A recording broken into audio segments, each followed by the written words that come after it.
ഒന്ന് പെട്ടെന്നാവട്ടെ. നേരെ അങ്ങോട്ടിട്.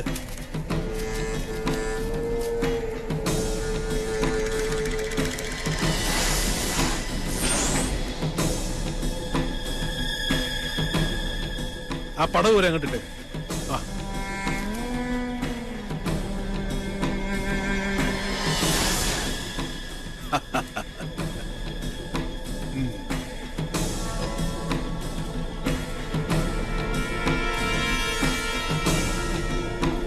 ഇതോടെ നശിക്കട്ടെ ചമ്പ്രയുടെ ദുഷ്കീർത്തി, ശകുനം. നിന്ന് കത്തട്ടെ. ദാ അസ്ഥിവാരം വരെ ചാമ്പലാവണം.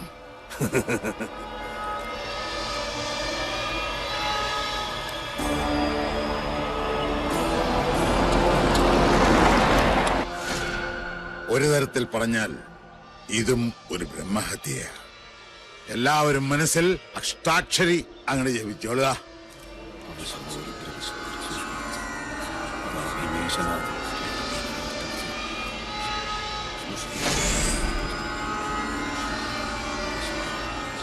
ഇനി ഒട്ടും അമാന്തം വേണ്ട, അതിനങ്ങോട്ട് അമർത്തുക.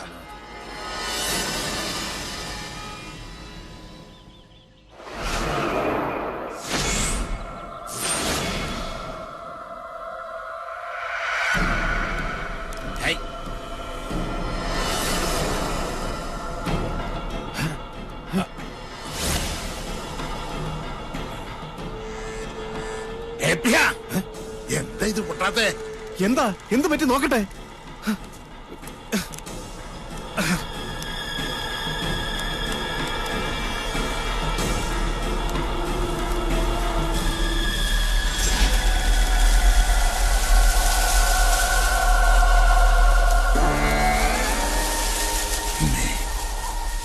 പൊറുക്കണം,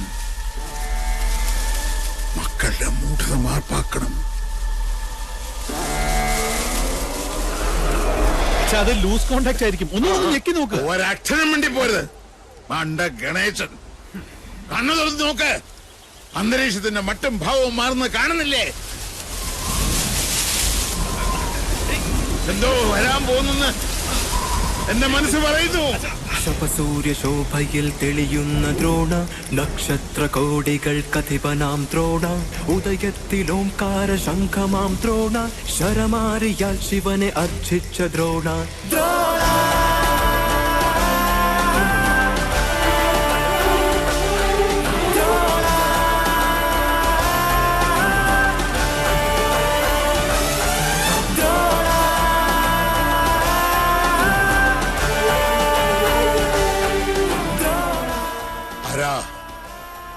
ഏതായി അവതാരം?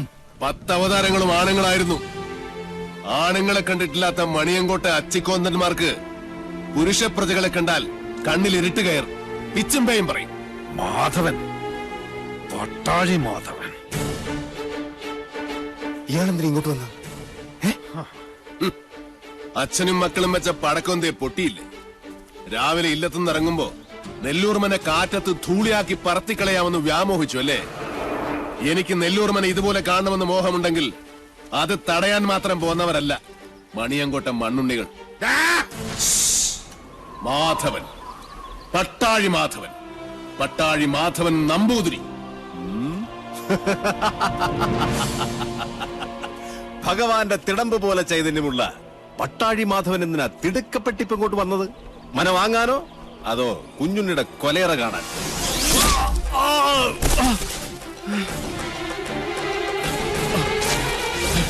5 പ്രാണനും അലറിക്കരഞ്ഞപേക്ഷിച്ചാലും ഈ ദയന് ഞാൻ ആവർത്തിക്കില്ല.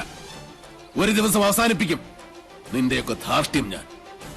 പക്ഷേ അന്നും തീരില്ല എന്റെ വ്യസനം. അവനെ വിടുക.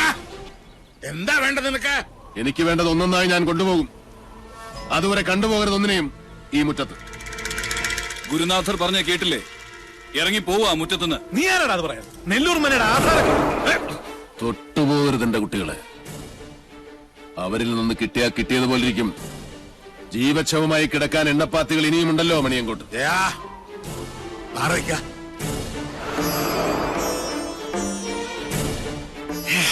ആധാരം കാണണോ? നല്ല ഒറിജിനൽ ആധാരം കൈവശമുള്ള അവകാശിയെ കാണുമ്പോൾ ഉള്ളുകാളിൽ താഴെ വിടരുത് മണിയങ്കോട്ടുകാരനവന്. ഷാരടി മാമേ, ഒന്ന് കാട്ടിക്കൊടുക്ക്.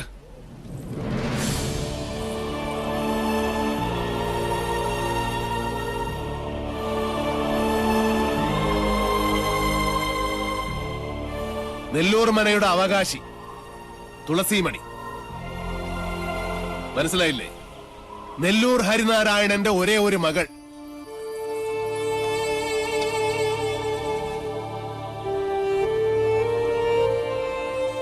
ഗുപ്തൻ ഓർമ്മയില്ലേ ആ ദിവസം? അന്ന് ഹരിയുടെ തോളിലിരുന്ന 5 വയസ്സുകാരി പെൺകുട്ടിയെ ആർക്കും കൊടുത്തില്ല. മണിയങ്കോട്ട് സാവിത്രിയുടെ കണ്ണിപ്പോലും പെടാതെ ഇവളെ ഞാൻ ഷാരത്തെ അടുക്കളയിലിട്ട് വളർത്തി. ദുഷ്ടഗ്രഹങ്ങളുടെ ദൃഷ്ടിയിൽ നിന്നും ഒളിപ്പിച്ചു. സൂക്ഷിച്ചു നോക്കി മുഖത്തേക്ക്. ഇത് ഹരിനാരായണന്റെ മകളല്ലെന്ന് പറയാൻ പറ്റുമോ അക്രമൂപ്പീന്? പറ്റില്ല.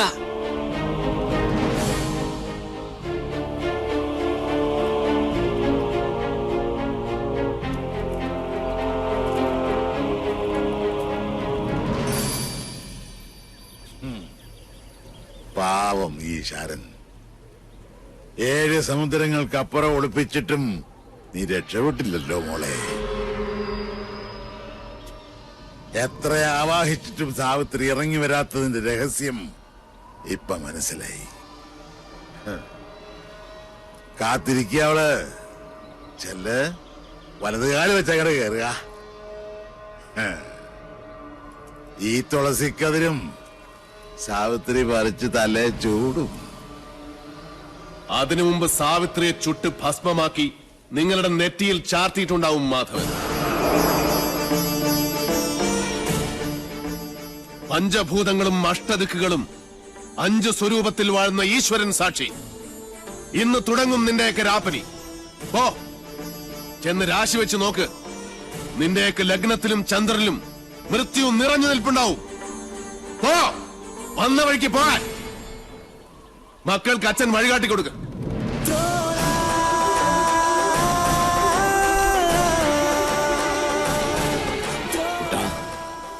ആഴമറിയാത്ത ചുഴിയിലേക്ക് കാലെടുത്ത് വെച്ചു ഈ അച്ഛനും മകനും. ഇപ്പോ കുട്ടനും ഷാരടി മാമ മടങ്ങിക്കോളൂ. കുട്ടേട്ടൻ 4 ദിവസം കൊണ്ട് ഇതൊരു മനുഷ്യാലയമാക്കി ഞാൻ നിന്നെ ഏൽപ്പിക്കും.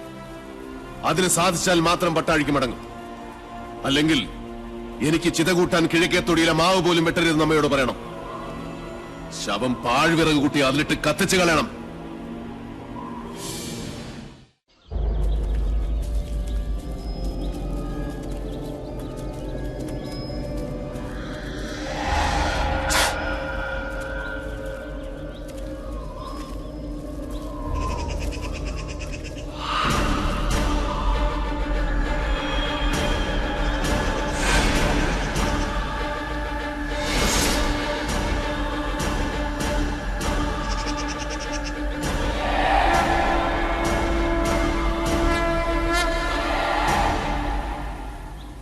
ബ്രാഹ്മണ ഭൂമിക്ക് ശുഭ്രനിറവും നെയ്യിന്റെ ഗന്ധവും ഉണ്ടാകും. ക്ഷത്രിയ ഭൂമി ചുവന്നതും ചോരയുടെ ഗന്ധമുള്ളതും. വൈശ്യഭൂമിക്ക് ക്ഷാരഗന്ധമുണ്ടാകും. കറുത്തതും ശ്മശാനത്തിന്റെ ഗന്ധം വമിക്കുന്നതുമായ ഭൂമി ശൂദ്രഭൂമി, പ്രേതഭൂമി. എന്റെ പഴനി മുരുക,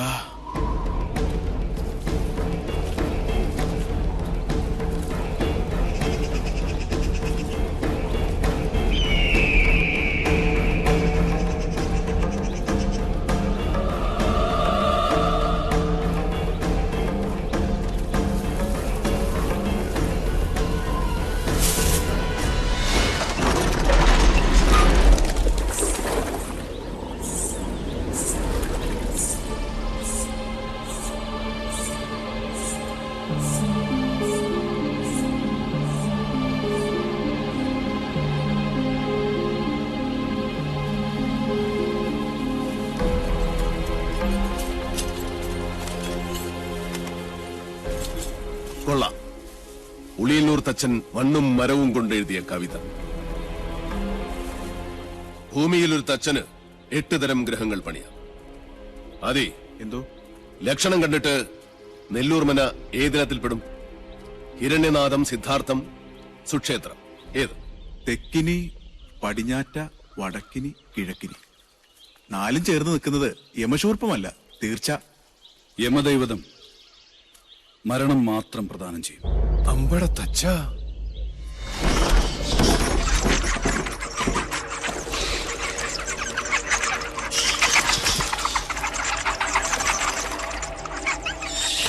ആദി, ശരവണ, പഴനിയിൽ ആറാടിയ ഭസ്മവും പഞ്ചാമൃതം ഉണ്ട്.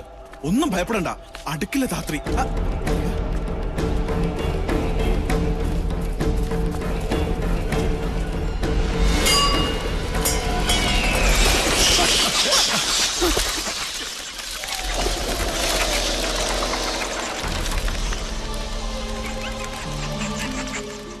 തിരുത്തും. എഴുതിയവനെ കൊണ്ട് തന്നെ ഈ കവിത ഞാൻ തിരുത്തി. സന്ധ്യയ്ക്ക് മുമ്പേ ഉളിയന്നൂർ തച്ചന്റെ തന്നെ താവഴിയിൽ ഒരുത്തൻ ചെമ്പറയിലെത്തും.